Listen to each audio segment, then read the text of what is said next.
But I want to read you a story right now. I arrived at the address and honked the horn. After waiting a few minutes, I honked again. Since this was going to be the last ride of my shift, I thought about just driving away, but instead I put the car in park and walked up to the door and knocked. "Just a minute," answered a frail elderly voice. I could hear something being dragged across the floor. After a long pause, the door opened. A small woman in her 90s stood before me. She was wearing a print dress and a pillbox hat with a veil pinned on it, like somebody out of a 1940s movie. By her side was a small nylon suitcase. The apartment looked as if no one had ever lived in it for years. All the furniture was covered with sheets. "Would you carry my bag to the car?" she said. So I took the suitcase to the cab, but returned to assist the woman. She took my arm and we walked slowly toward the curb. She kept thanking me for my kindness. "It's nothing," I told her. "I just try to treat my passengers the way I would want my mother treated." "Oh, you're such a good boy," she said. When we got in the cab, she gave me an address and then asked, "Could you drive through the downtown?" "It's not the shortest way," I answered quickly. "Oh, I don't mind," she said. I'm in no hurry. I'm on my way to hospice." I looked in the rearview mirror. Her eyes were glistening. "I don't have any family left," she continued in a soft voice. "The doctor says I don't have very long." I quietly reached over and shut off the meter. "What route would you like me to take?" I asked. For the next several hours, we drove through the city. She showed me the building where she had once worked as an elevator operator. We drove through the neighborhood where she and her husband had lived when they were newlyweds. She had me pull up in front of a furniture warehouse that had once been a ballroom where she had gone dancing as a girl. Sometimes she asked me to slow in front of a particular building or corner, and we would sit staring in the darkness, saying nothing. As the first hint of sun was creasing the horizon, she suddenly said, "I'm tired. Let's go now." We drove in silence to the address she had given me. It was a low building like a small convalescent home with a driveway that passed under a portico. 2 orderlies came out to the cab, and as soon as we pulled up, they were solicitous and intent, watching her every move. They must have been expecting her. I opened the trunk and took the small suitcase to the door. The woman was already seated in a wheelchair. "How much do I owe you?" she asked, reaching into her purse. "Nothing," I said. "You have to make a living," she answered. "There are other passengers," I responded.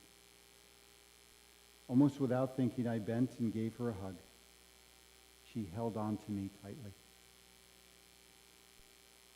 "You gave an old woman a little moment of joy," she said. "Thank you." I squeezed her hand and then walked into the dim morning light. Behind me, a door shut. It was the sound, the closing of a life. I didn't pick up any more passengers that shift. I drove aimlessly, lost in thought. For the rest of the day, I could hardly talk. What if that woman got an angry driver, or one who was impatient at the end of a shift? What if I had refused to have taken the run, or honked once and then driven away? On a quick review, I don't think that I have done anything more important in my life. We're conditioned to think that our lives revolve around great moments. But great moments often catch us unaware, beautifully wrapped in what others may consider a small one.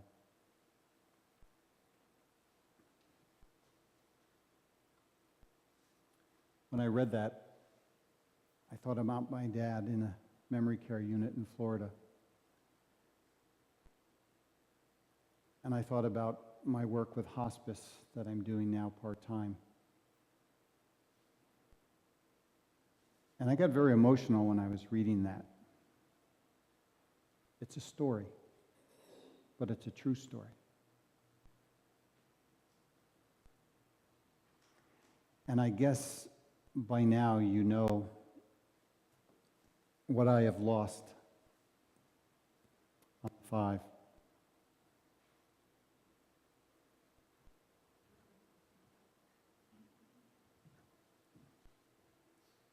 made me so grateful for someone who knew how to be in the moment. Someone who could take a deep breath and say, even though I'm tired, even though it's the end of a shift, even though I've honked twice,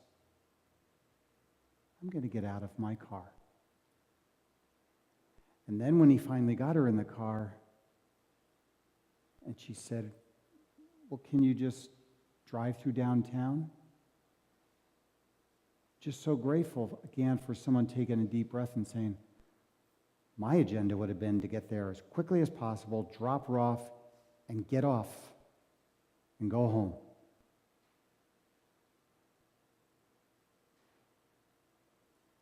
But the cabbie was patient.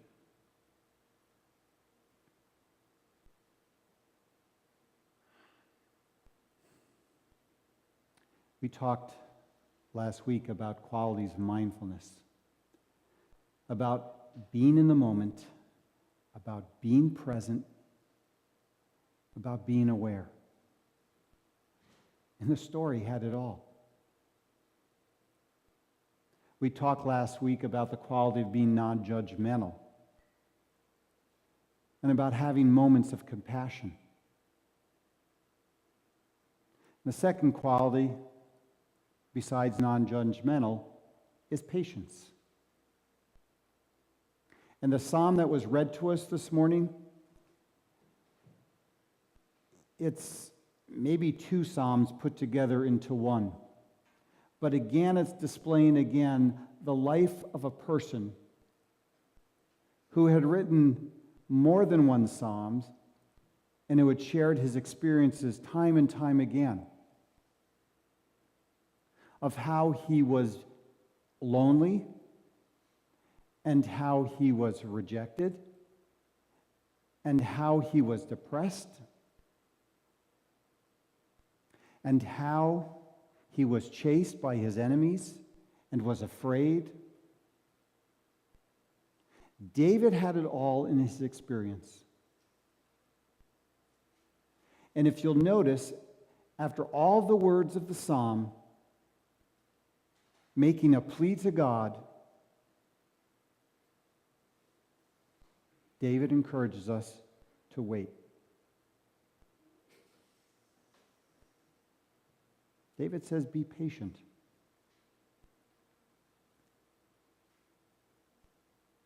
Not an easy thing to do. I am confident, I am still confident of this.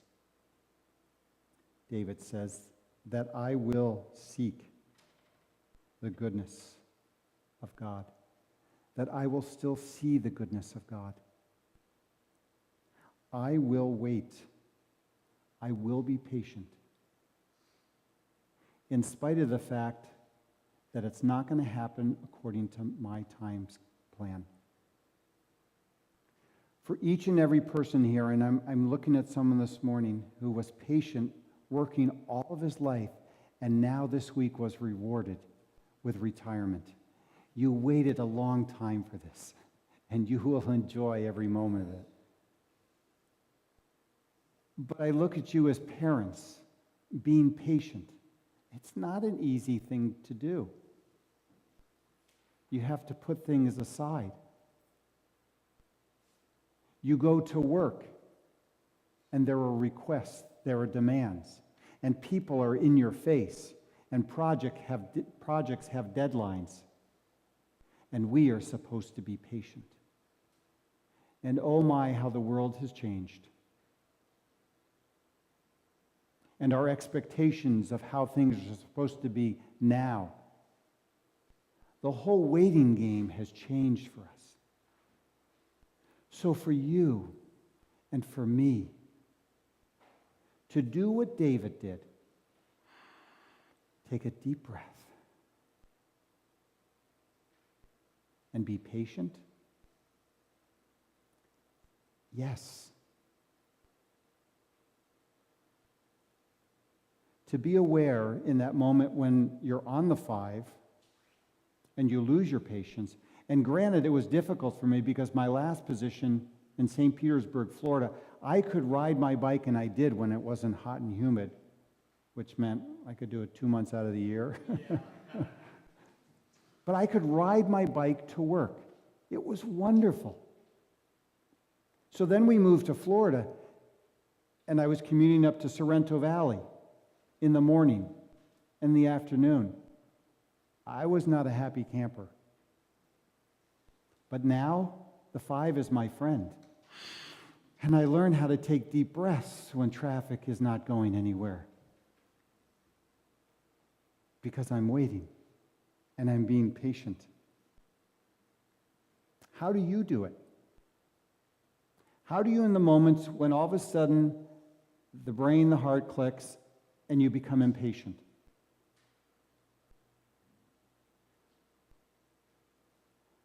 Again, being non-judgmental,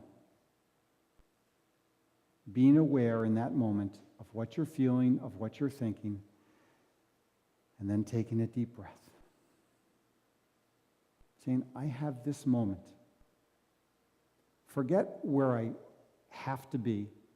Forget about the anxiety of not getting it done, of all the stuff around. Forget about looking back. I'm sick and tired of this happening yet again. But being in that moment makes such a difference. Research has been done about patient people. They have better physical health. They have better mental health. They have better relationships. So there's no question about it. I want to be more compassionate. I want to be more patient. I cry out like David, God, please help me. Help me to wait for you. Help me to trust. Help me to have hope for what I'm so anxious about, what I'm so impatient about. I want to be like Jesus, who hanging on a cross said, Father, forgive them, for they don't know what they're doing. I'm thinking, oh my goodness, forgive them for what they just did to me? Forgive them for their unbelief? Forgive them for their doubting? Forgive them for whatever? The heart was just pure patience, not to mention pure compassion. I want to have that kind of heart so that in those moments, I don't miss those moments. So let me just suggest quickly, because it's going to happen to you. I was telling someone this week that after I was talking about moments of compassion last week, being non-judgmental, I won't go into specifics, but I was tested and I was challenged. And you know what? I blew it. Because I didn't breathe. I didn't become aware of what was going on in my heart and my body and my mind when I started to get tense. And I missed the moment to be compassionate. So you know what? I know something's going to happen when I leave here today. And the impatience is going to come. So what am I going to do? I'm going to stop. I'm going to become aware of why I'm impatient, whether it's with the surroundings around me or with a person in front of me. Then I'm going to breathe. And I may need 2, 3 deep breaths before I speak. I'm just going to be in that moment and recognize it all. And then I'm going to practice. I'm going to practice being grateful. Feeling that impatience, I'm going to reframe the whole situation. Okay, I'm on the 5. Okay, I'm in the grocery line, and it's a long line, and somebody's taking their time, and I'm impatient. I'm going to breathe, and I'm going to say, you know what? This is an opportunity for me. I'm always saying that life's busy, that I need a moment to myself. Well, here it is. I'll just change the whole situation. The 5's my friend. That's my mantra now. And you know what? It's working. Because I start breathing, and I start praying, and I start thinking. I'm thinking, thank you, God. Thank you for this opportunity that you've just given me. To be grateful.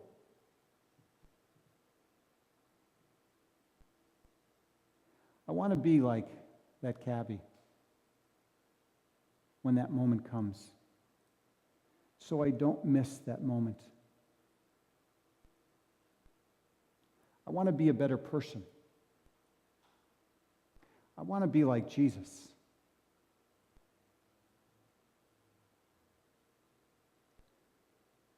So I will wait for you, God. And I will pray for your patience.